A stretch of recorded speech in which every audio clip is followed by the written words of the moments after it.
No one's coming to push you. No one's coming to tell you to turn the TV off. No one's coming to tell you to get out the door and exercise. The bottom line is, no one's coming. No one.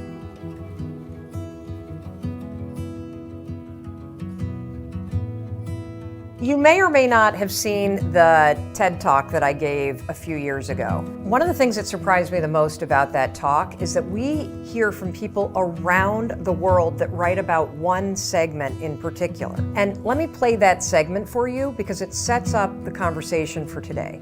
And it's this concept of parenting yourself. When you become 18, nobody tells you that it's now going to be your job to parent yourself. And by parent yourself, I mean it's your job to make yourself do the crap you don't want to do so you can be everything that you're supposed to be. And you're so damn busy waiting to feel like it. And you're never going to.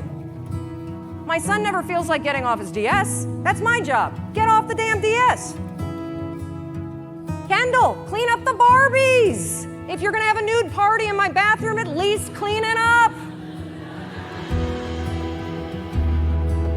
God, chew with your mouth closed. We're not in a barn, for crying out loud. All right, dinner's coming, get out of the pantry. As parents, and you were a kid, your parents make you do the things you don't feel like doing because you won't. Ever. Not now, not then, not ever. And even when you get good at something, you'll figure out something else you don't want to do.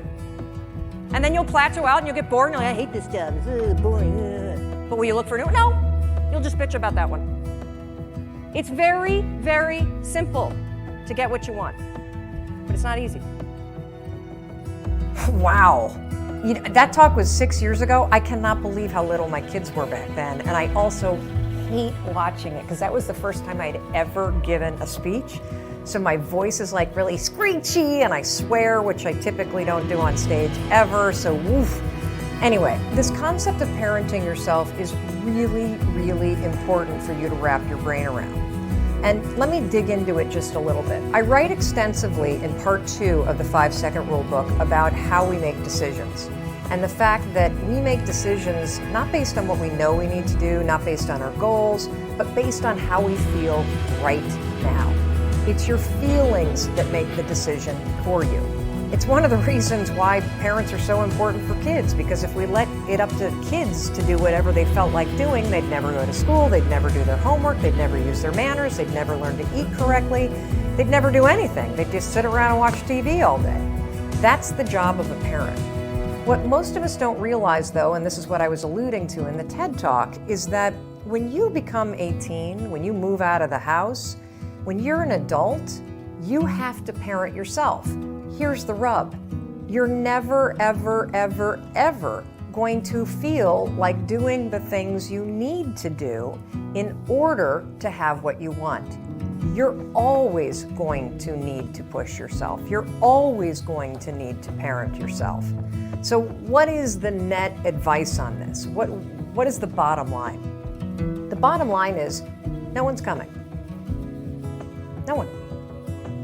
No one's coming to push you. No one's coming to tell you to turn the TV off. No one's coming to tell you to get out the door and exercise. Nobody's coming to tell you to apply for that job that you've always dreamt about. Nobody's coming to write the business plan for you. It's up to you. And because you're only ever going to do the things that you feel like doing right now or that feel good right now, unless you understand that you've got to parent yourself, you've got to push yourself, you're not going to make your dreams come true. You're just not. We're not wired that way. You weren't born that way, you weren't that way when you were growing up, and you're certainly not that way as an adult. And there's a tremendous amount of liberation that comes when you accept the fact that you're always going to need to give yourself a push.